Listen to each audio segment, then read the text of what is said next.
So, you want to be a chef. You've watched enough Food Network and Cookie Channel to say, I've got what it takes to do this. I know how to do this. And that's a great attitude to have, but you need to go into this with a plan. You need to figure, how are you going to learn? How are you going to gain knowledge that you need to be able to get the experience in order to grow your career? On top of that, you need to figure out, how am I going to balance all of this together? It's a very demanding career, and you need to figure out how to balance everything that you're going to be learning with your work life and be able to maintain family, friends, and overall well-being. One of the first things that people think about when they're going to become a chef is, I'm going to go to school. And it's a great thing to think about, but it's not really for everybody. Some people don't do well in that environment. On top of that, it's also very expensive. Dixon says that culinary schools are just as expensive as private universities.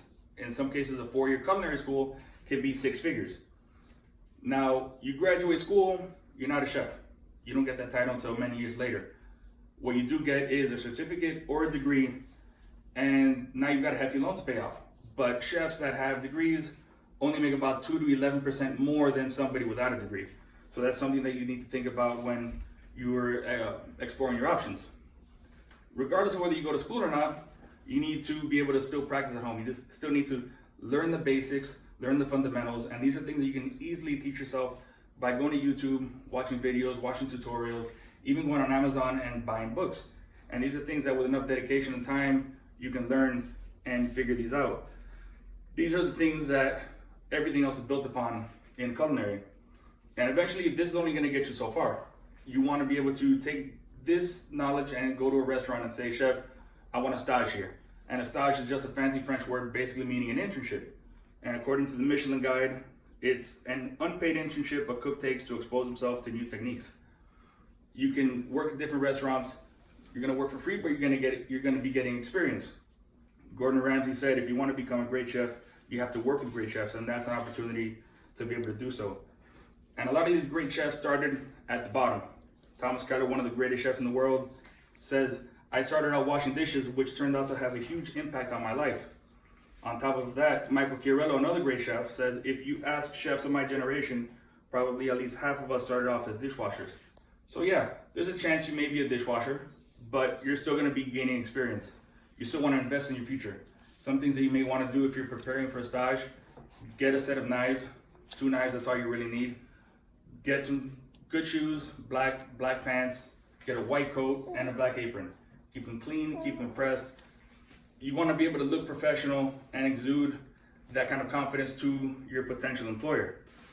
And during that time, you're going to be seeing a lot of different people.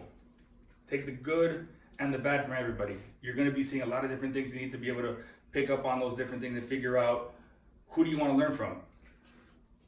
Always carry a notebook with you, because you're going to think a lot of things and you want to write these down, and that may not be the moment to ask in the middle of all the hecticness of service. Once you finish there, you're going to be going home. And once you're home, you've got family, you've got friends, you've got other commitments. Jennifer Small says that combining restaurant and family life isn't easy, but it's possible. I definitely wouldn't call it glamorous, it's more like an adventure.